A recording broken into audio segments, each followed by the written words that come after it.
feel like I'm about to be electrocuted up here. So many wires on me here. All right.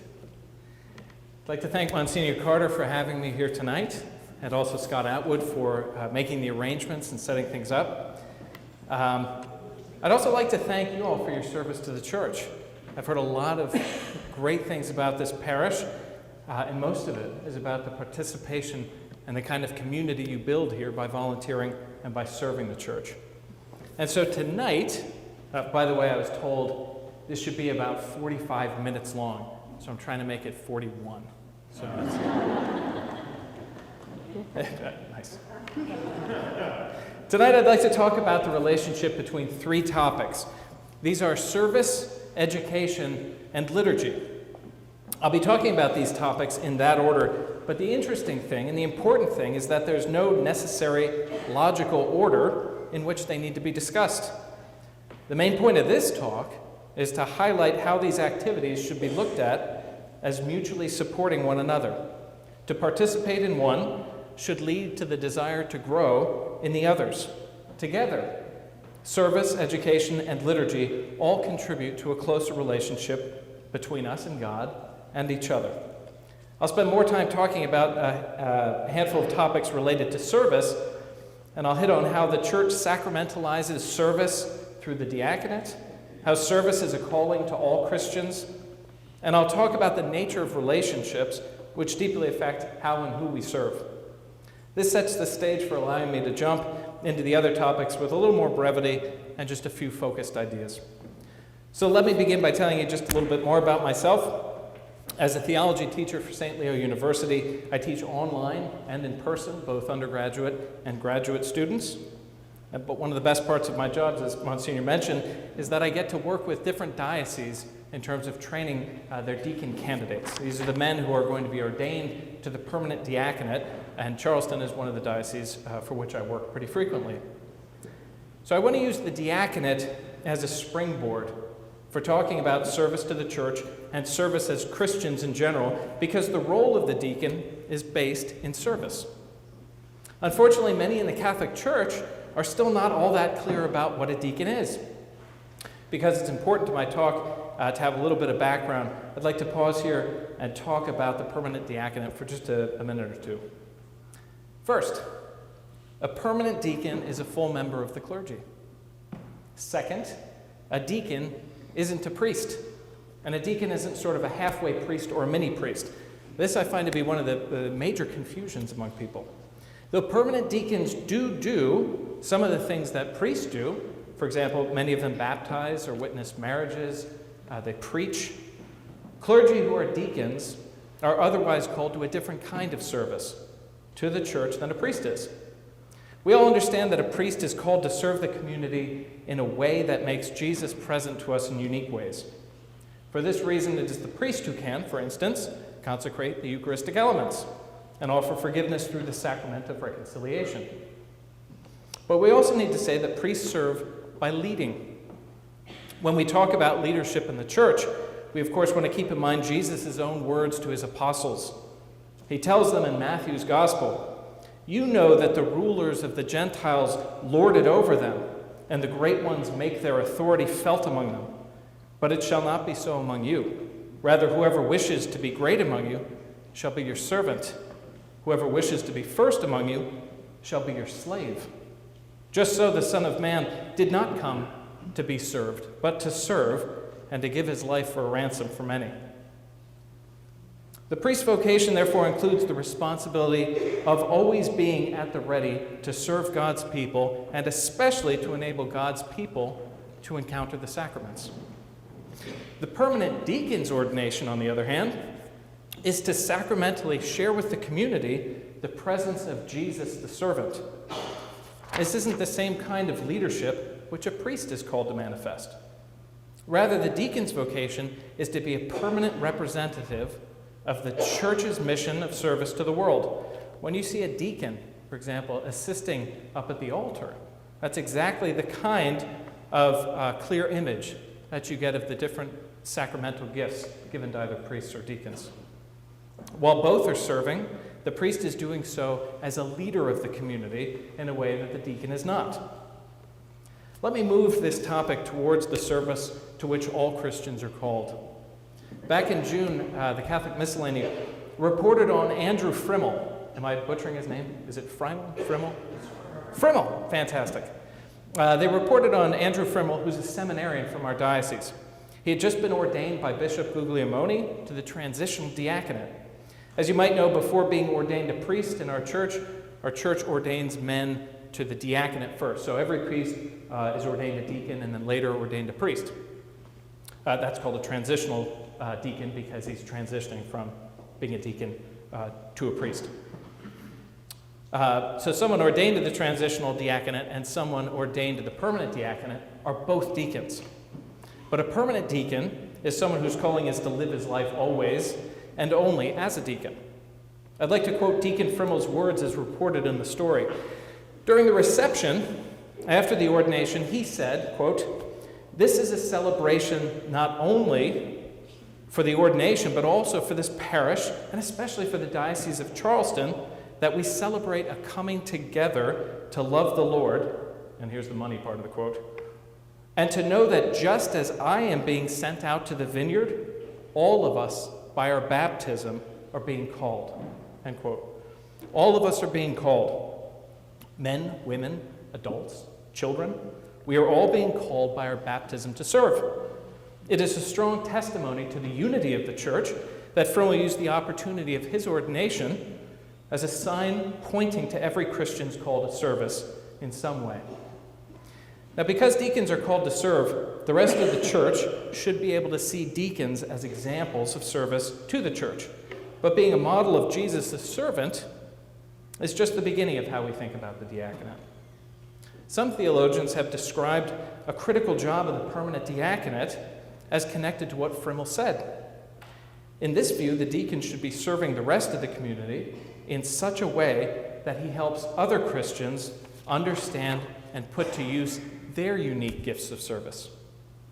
Hopefully, we all share the idea that true service to another person means helping that person be his or her best self. In this view of the church, a view, by the way, which is promoted and explained by the Second Vatican Council, we are all called to nurture and support one another, all of us. It isn't just the priest or the deacon who serves the laity and brings the laity into closer union with God. It is the laity which likewise needs to serve and nurture the faith life of priests and deacons. Now, sometimes this can sound strange to some Catholics who look at the church as rigidly hierarchical. But keep in mind that we readily accept mutual service and nurturing in every other relationship in our lives. As friends, as spouses, as parents, as children. Just as in my family, though parents, myself, have a necessary role of leadership, my job and the job of my wife is to nurture each other and to nurture our kids. But their job is just as much to nurture each other, which is a little dicey some days, and also us. And also us. When our kids offer us love and acceptance, for example, they are nurturing us in exactly the way I mean. We often talk about parenting habits in terms of helping children become polite, responsible, moral, kind. But ultimately, it is helping them become the kinds of people that we believe God wants them to be. And when I say those kinds of people, I mean people who love God and others. In this way, it would be really strange to encourage the faith lives of our children and then not expect them to live Christian lives that are a model to us and that can thus nurture us. Now, before you start to think that I have a Pollyanna understanding of the church community, let me stop you right there. I have a very strong Augustine streak in me in terms of my thinking and my theology. I marvel at how often, especially today, we fail to appreciate how crippled we can be by sin. And like every family, every parish is a little bit nuts. We can look to the scriptures to see how Paul deals with this phenomenon. In his first letter to the Corinthian church, St. Paul gave us the stunning image of the church as a body with many diverse parts. This stunning image he gave us because the Corinthian church was something of a wreck. It was filled with factionalism, conflicting theologies, pride, moral failings. But this is the primary reason Paul uses the image of the body. The Corinthians were a diverse bunch, and they saw that diversity as a chance to tear each other down. It's the kind of situation where you had one group saying, "Oh, my gifts and graces are better than yours," and then the other group retorting, "My service to the church is more important than yours." Paul's choice of the image of the body is his way, of correcting terrible theology and pointing to a diversity of gifts within the Christian church as its true strength. The central point Paul is making is that we never look at our own bodies as in conflict or competition, right? At least the parts of them. For example, I never sit around disparaging my pinky toes. Bet you didn't think you'd hear pinky toes in this talk tonight, right?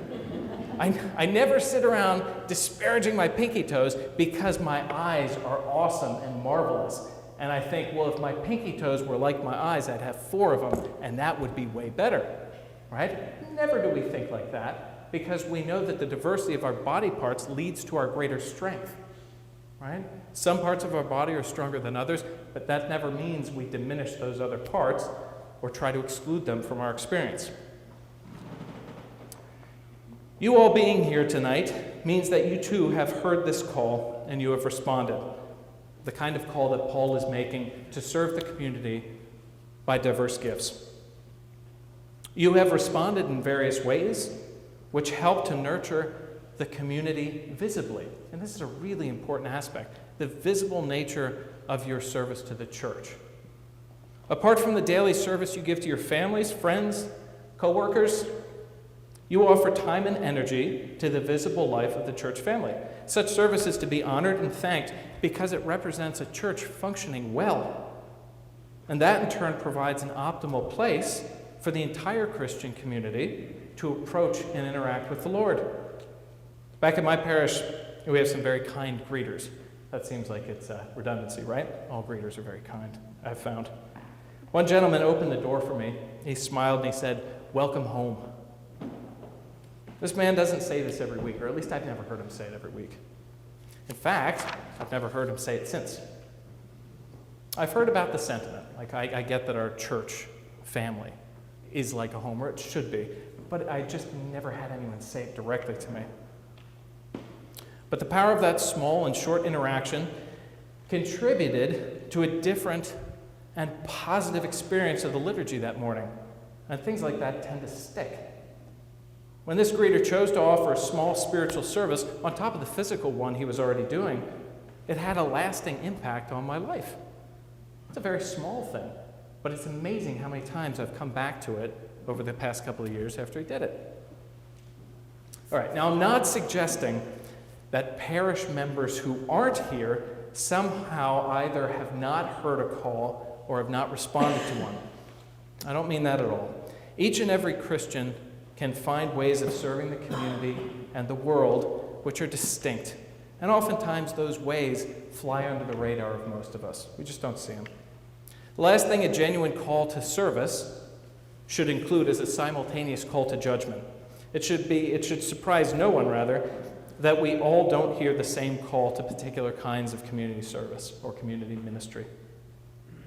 But let's focus on service in terms of relationships for a minute, because that ultimately is exactly what we're talking about. First, we want to recognize that human relations are complex, all of them. Like you didn't know that, right? With that said, the best human relationships demonstrate clear, mutual support and love.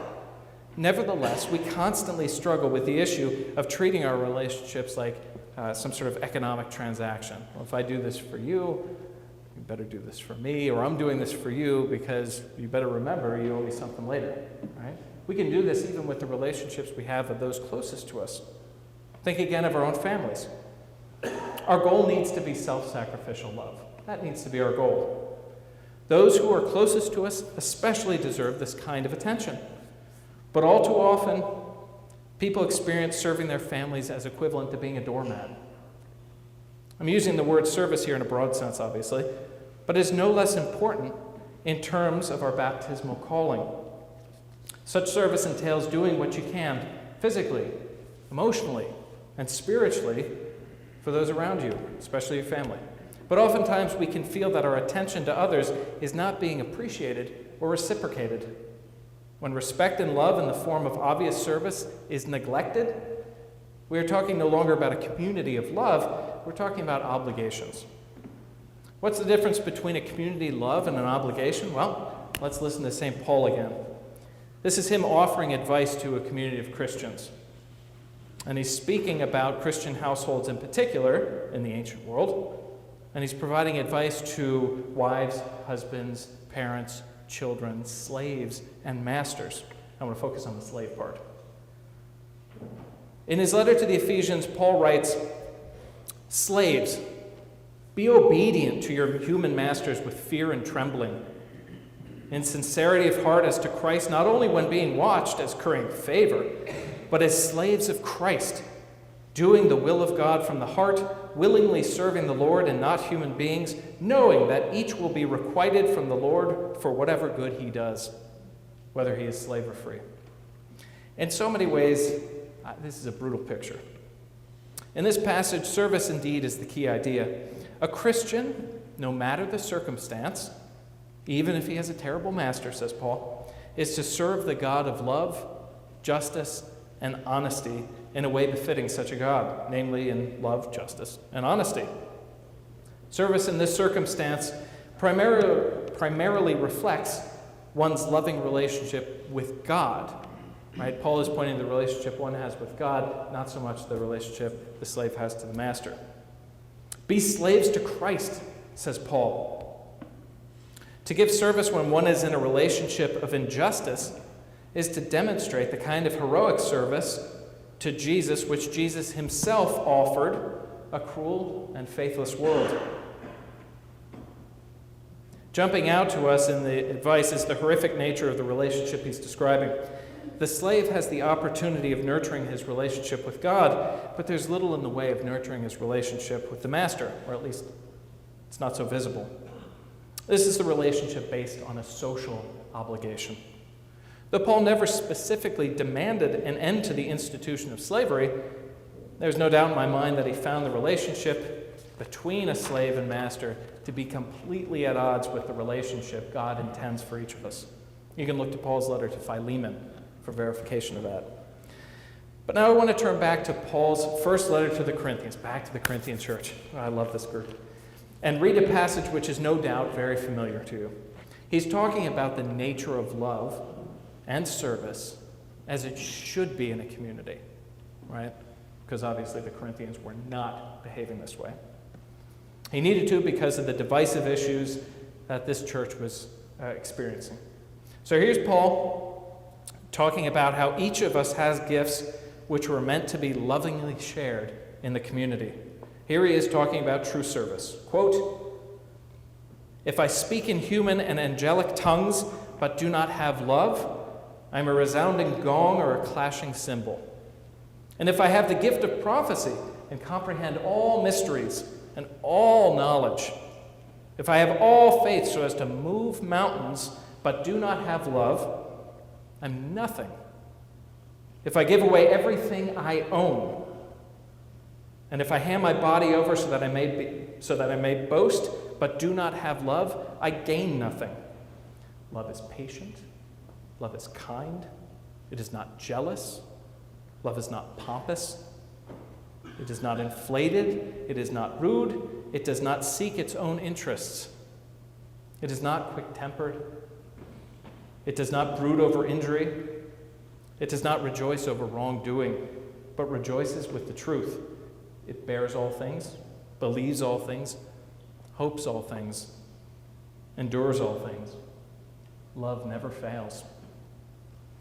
So 2 questions we might ask ourselves are, what does Paul mean when he's talking about gaining something?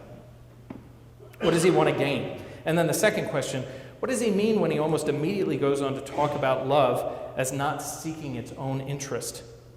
The follow-up question then would be, are these two ideas contradicting each other, right? What does he want to gain, but he's also talking about not being self-interested? But there really isn't a discrepancy here, since the gaining something that he's talking about is what Christianity is all about. It is about gaining a loving relationship with God and others. Let me pause for a minute on this idea. Now, plenty of my undergraduate students come from Christian backgrounds or participate as adults in Christian churches. However, many have some very underdeveloped ideas about the point or purpose of Christianity.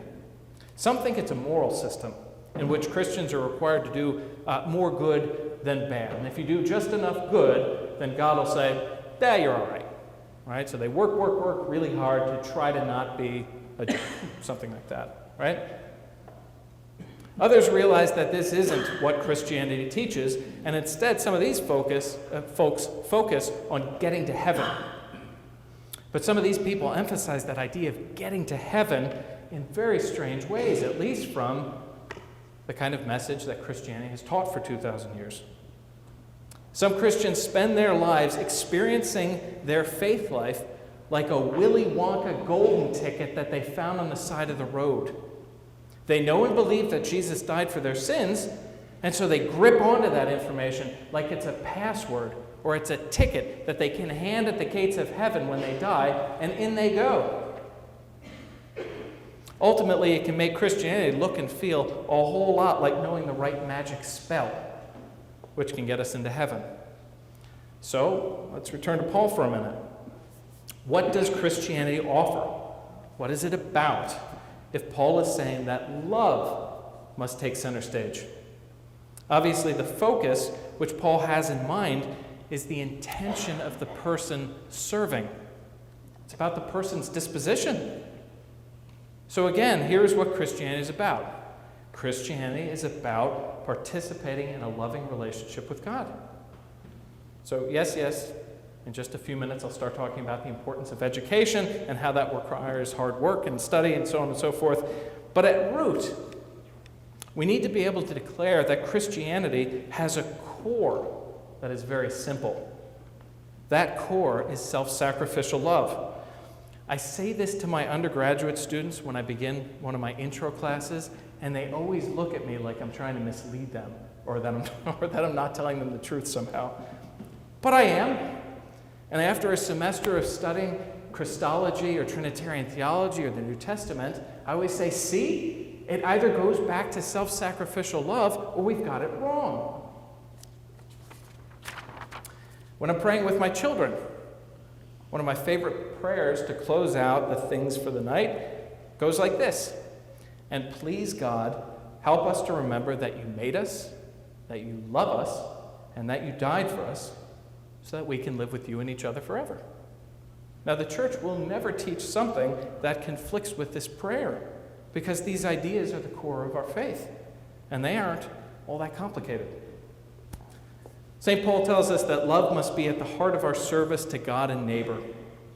This Christian service, therefore, takes many forms. It can take the form of one of the sacraments of vocation, which we have, marriage and ordination.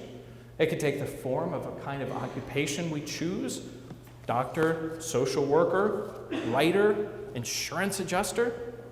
It can take the form of volunteer activities we participate in. It certainly also takes the form of building up the presence and functioning of the community. All of you who make parish life normal, predictable, and smoothly running contribute immensely to the nurturing and the strength of all Christians. They really do have a home to go to because you help provide it. So, how do we connect these ideas on service to education and liturgy? Let me start with education. Now, when I say education, I want to be clear that I'm not talking specifically about a particular degree or a course of study. I'm talking very generally about learning, considering, being challenged by, and attempting to adhere to our Catholic beliefs. I've met more than a few Christians who think that a life of faith should start and end with loving God and neighbor. In other words, many of us equate Christianity entirely with moral practice. Now, it's of course true that Jesus identified the two great commandments exactly as those: love God, love your neighbor. Right? That puts us back to service. But Christianity has always held that simply acknowledging those commandments is not a sufficient guide to explaining a Christian's life and presence in the world. A Christianity of morality alone is a Christianity which looks to service at the exclusion of other things, such as education. Now, what makes this perspective a problem has to do with the radically different ideas we see today about what constitutes loving God and neighbor. Today is Inauguration Day, right? That we have survived this campaign season, I see as a major miracle. And it's also impossible to be an American today and not know that there are a lot of different and conflicting ideas floating around out there in the political and social world about what it means to love and respect people and how we should go about doing so. But many Catholics, the Catholic Church certainly teaches on many of these issues. But many Catholics have either been taught or they've convinced themselves that they don't need to know why the church teaches what it does. We hear the familiar refrain, follow your conscience. We also, of course, know that the church tells us specifically that we have to follow our conscience. But for many Catholics and Christians in general, that's the beginning and the end of the conversation. But that isn't actually what the church teaches. The issue I encounter most frequently when it comes to conscience as a topic, as in a topic you study, is that Christian students often believe things about conscience which Christianity doesn't teach. So what's the biggie? What's the big error? The big error that I come across is the thinking and the living like a conscience is somehow set in stone. Well, my conscience said this is okay or that's not good, so I'll do this or avoid that. But this is a major failing in how we educate our community. As opposed to being set in stone, which our conscience is not, our conscience is always formed and reformed, sometimes for the better, but sometimes for the worse. We take this for granted with our kids. When we say to them things like, sweetie, I don't want you hanging out with little Susie because she's not all that nice. Or, no, we're not going to watch that movie because I don't want you thinking that I'm cool with that activity or that behavior. All right? Christianity has always taught that we have a responsibility to nurture and train is the operative word here, our conscience. This requires education and study.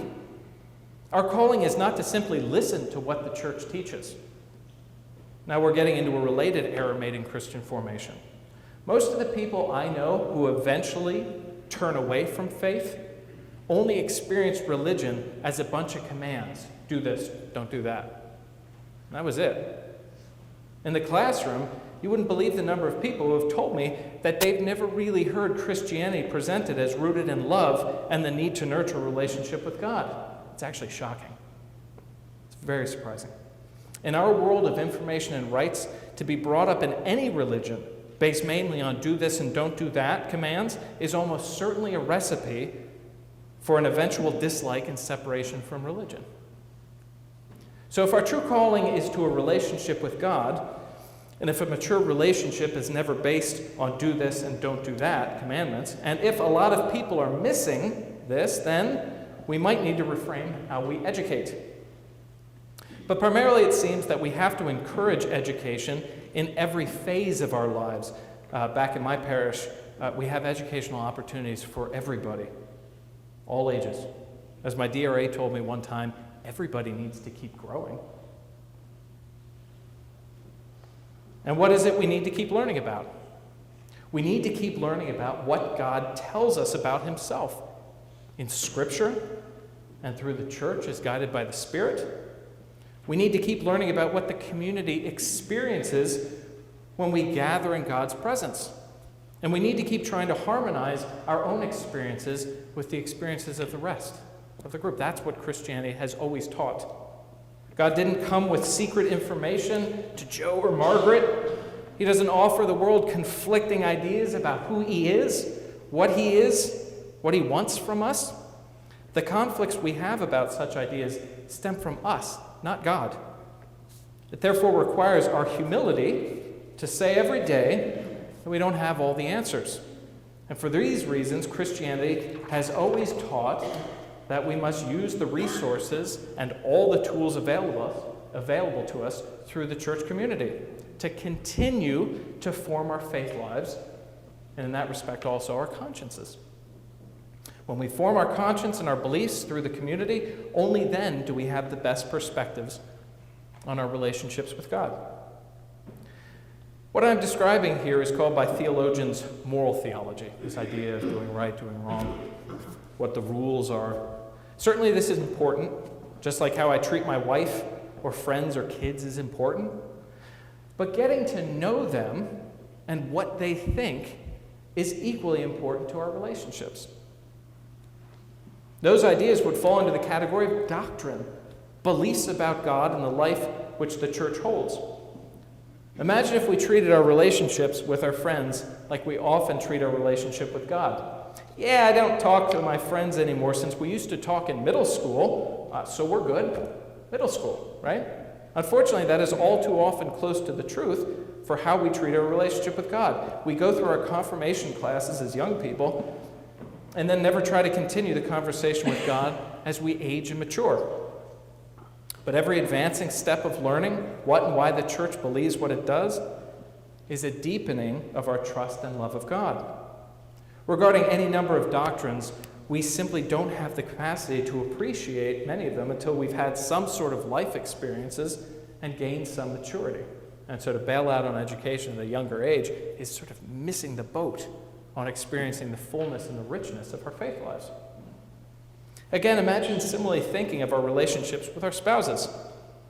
Studying and learning about God is a lot like sitting across the dinner table from your spouse and asking them how they are and what they're thinking about. When we don't do that in our marriages or with our friends, we are neglectful and our relationships naturally suffer for it. It is no different with our relationship with God. I think it would be helpful in a minute to mention an observation C.S. Lewis made over 70 years ago. This was in regard to simple education about Christian faith and the knowledge required by Christians to live in the modern world. This is him from the 40s, the 1940s.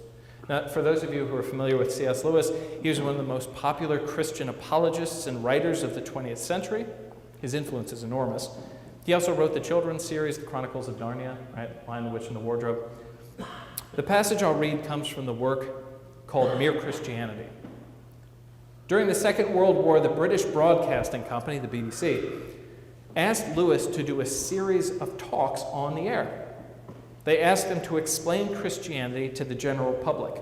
Now, when I mention this to students, many are a little surprised by the fact that the general public in Britain would need an education about Christianity. Weren't they all practicing Christians? Why would they need to be educated about this? Yes, that is exactly the point, and part of the reason why Lewis accepted this. The Church Library of the Vatican can have all the books of theology in the world, but that isn't the same thing as the personal discovery of beliefs which actually fuels a person's faith life, at least a healthy one. Each new generation of Christians, in fact, each individual Christian, must make the effort to understand and then say yes to the beliefs of the community. That will be the church's teachings. That is the nature of the Christian faith. In light of these ideas, C.S. Lewis made the following comment. Quote, "Theology is practical, especially now. In the old days, when there was less education and discussion, perhaps it was possible to get on with very few simple ideas about God, but it is not so now. Everyone reads. Everyone hears things discussed. Consequently, if you do not listen to theology, that will not mean that you have no ideas about God. It will mean that you have a lot of wrong ones, bad, muddled, out-of-date ideas. For a great many of the ideas about God which are trotted out today are out-of-date ideas. For a great many of the ideas about God are ideas which real theologians tried centuries ago and rejected. To bring C.S. Lewis's comments up to date from where I see it, I think few people actually hear adults discussing theology. In fact, I've sort of joked about this for years. If I want to make sure nobody wants to talk to me at a cocktail party, I tell them I study theology or I teach it. And it's pretty much an exodus. Where I see it, some of the most influential theology being done is in our popular media. Music and movies are primarily what I'm thinking about here. These forms of art often present a theology. The result of getting our theology from modern media often is that which Lewis warns about. The authors or directors often don't have very good theological ideas, but they present bad ones in a very artistic and compelling way, a very attractive way. Those of us in the audience who don't think very hard about theology believe that they have just heard good theology. And we then use those not great ideas to organize how we live and participate in the world. In doing so, we accept and live with all kinds of doctrines and moral stances which actually might be harmful to us. This is exactly what Lewis means by theology being practical. Whenever theological positions we hold, whatever theological positions we hold, will inform how we live our lives. All of us can say we believe this or that, but in essence, we really tend to believe the doctrines that reflect our actions. That is to say, if you're an accountant and you tell me every day that you think stealing is bad, I'm not dumping on accountants here, just came to mind. If you tell me every day that stealing is bad, but then every morning you organize your day around stealing, I'm going to think you really think stealing is okay. It doesn't matter what you tell me, what your belief is. But if you train your actions to sort of embrace that kind of behavior, then I'll know that's actually the doctrine you live by, and doctrines have consequences of the morality you enact in the world. If we don't study or think about theology, then we will most likely accept bad theology, which leads to viewing the world incorrectly and acting incorrectly. Boil these topics up enough into large-scale misconceptions, and we arrive at Fulton Sheen's perceptive comment. You guys remember this one? There are not 100 people in the United States who hate the Catholic Church, but there are millions who hate what they think or what they wrongly perceive the Catholic Church to be. So most importantly, we need to make sure that Catholics themselves don't fall into such errors.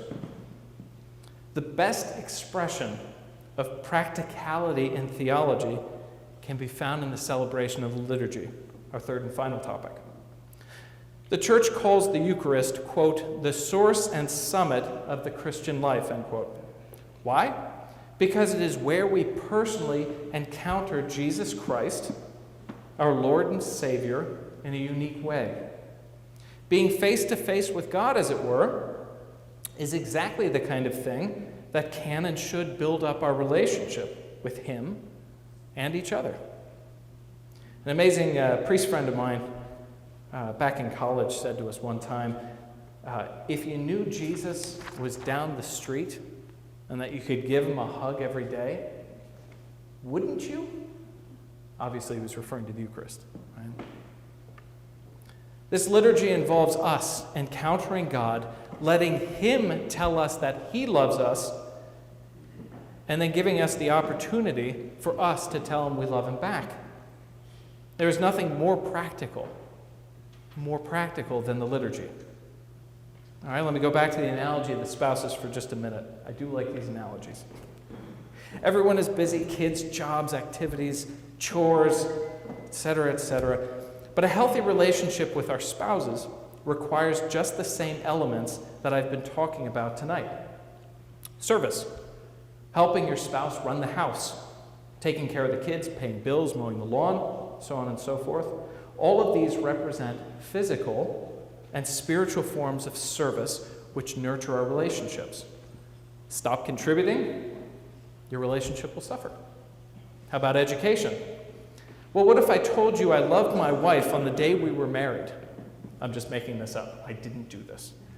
I told my wife that I loved her on the day we were married, and therefore I've never seen the need to talk to her after that. You all know that doesn't work. because we are constantly being changed by our experiences. We would never, ever think that we can hit the pause button on our relationships with those closest to us. Doing so would mean that I would stop knowing my wife as we change throughout the years. The result would obviously be a relationship which suffered for it. So how does liturgy fit into this analogy? Liturgy is like the moment when you hold your spouse's hand, having already done what you could to spiritually and physically nurture her, and having already done what you could to know her by talking to her. And then, after those other things, you can say, I love you, at the deepest level possible for you at that time. When we give our attention and our energy to making sure the relationship develops over the years, that I love you will be different than it was on our wedding day. At least it should be. That I love you will have more understanding, more strength, more trust, and it will have more hope because it will know that love only gets better when we work at it.